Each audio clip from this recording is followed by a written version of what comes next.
You wake up. Your body moves. Your mouth speaks words you didn't choose. You're watching yourself live, but you're not there. No thoughts. No inner voice. No you. Just meat puppets walking through routines. Your mother smiles at you with empty eyes. There's movement, but nobody home. This isn't death. It's worse. Because the world keeps spinning. Bodies keep breathing. But consciousness has left the building. Right now, as you process these words, something miraculous is happening inside your skull. 86 billion neurons are firing in patterns so complex that they create something that shouldn't exist, your experience of existing. That voice in your head narrating these words, that's consciousness. The feeling of being you, looking out through your eyes, thinking your thoughts, that's the universe experiencing itself subjectively. But what if tomorrow morning, all of that simply wasn't there anymore? Not death, not sleep, something far more disturbing. Your body would still rise at 7 a.m. Your hands would still brew coffee. Your mouth would still say good morning to your family. But there would be no you inside making these choices. No awareness experiencing the bitter taste of coffee or feeling the warmth of the mug. No mind deciding to speak or choosing what to say. Just biological machinery running through learned patterns. Empty vessels performing life's choreography with nobody watching from within. Today, you're about to explore humanity's darkest timeline, a thought experiment so unsettling that most philosophers refuse to fully consider its implications. You're going to witness the death of consciousness itself, not in one person, but in every human simultaneously. Through 3 horrifying stages, you'll see what happens when 8 billion minds blink out of existence while their bodies keep walking, talking, and pretending to be alive. The first 24 hours would fool almost everyone because habits are stronger than you realize. Your body knows how to wake up without you. It's done it thousands of times. The alarm rings at 7, and your arm reaches out, muscle memory guiding fingers to the snooze button. 9 minutes later, the pattern repeats. Eventually, circadian rhythms and bladder pressure force the body vertical. Feet find slippers, hands turn doorknobs. The morning routine executes like a program running on autopilot. But something's different. There's no grogginess to shake off, because grogginess is an experience, and experience requires consciousness. There's no moment of remembering what day it is, because remembering requires a rememberer. The body moves through its morning ritual: shower, dress, breakfast. But no one experiences the hot water, chooses the blue shirt, or tastes the scrambled eggs. Your family sits around the breakfast table, and this is where things become truly uncanny. Mouths move in familiar patterns. Pass the salt. Did you sleep well? Don't forget your lunch. The words come out because neural pathways have carved these grooves through years of repetition. But behind the words, there's nothing. No intention, no understanding. It's like watching mannequins programmed with your family's voices, using their faces, wearing their skin. You drive to work, but here's where the horror becomes visible. Your body's muscle memory can handle the familiar route, the same turns you've taken hundreds of times, but when construction blocks your usual path, there's no mind to problem solve. The car idles at the roadblock. Forever. All across the city, vehicles accumulate at unexpected obstacles: a fallen tree, a new stop sign.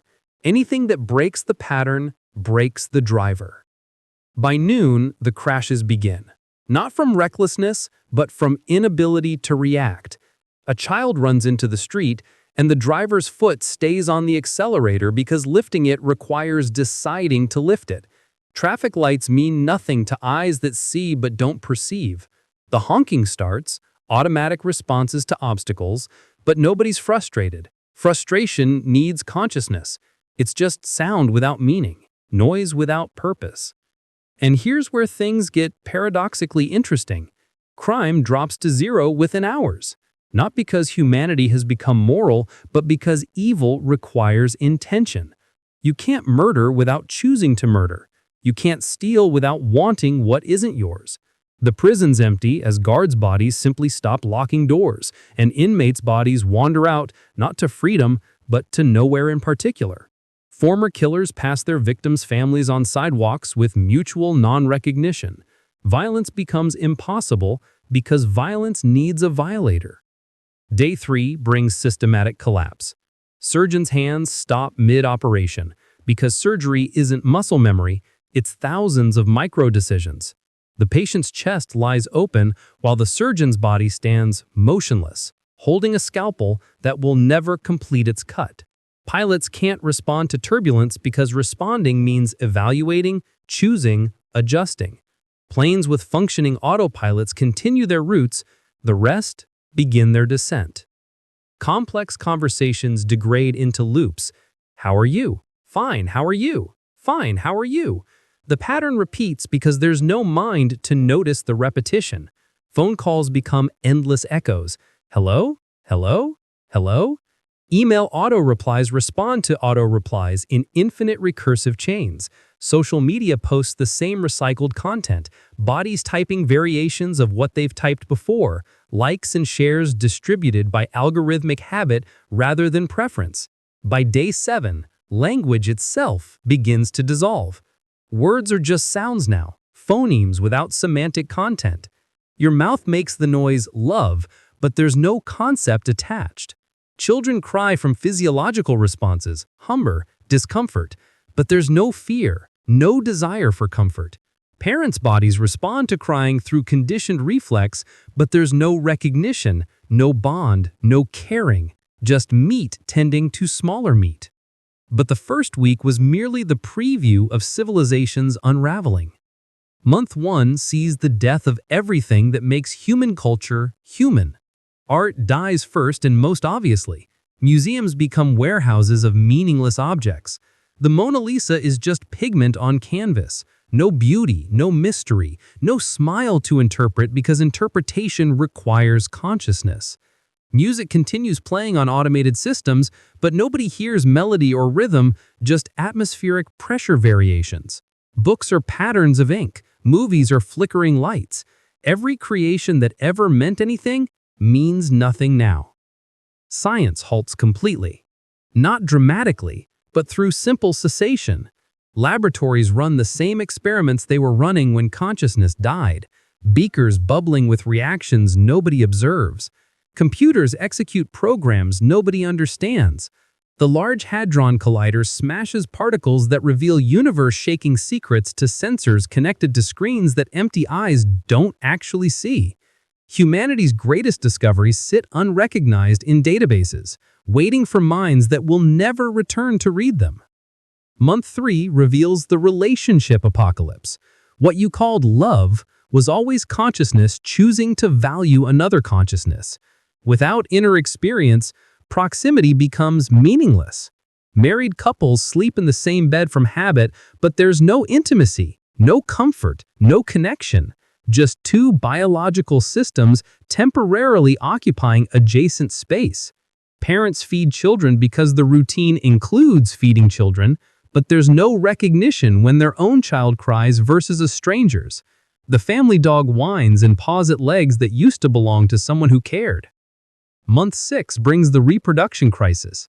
Sex continues through biological imperative, but without desire, pleasure, or pair bonding. Pregnancies occur, but prenatal care requires planning, decision-making, adaptation. Babies are born into a world that can't truly care for them.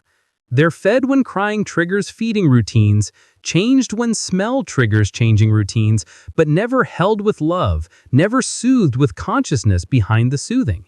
They grow up in a world of empty faces performing hollow gestures of care. The most terrifying part, from a distance, it might look almost normal.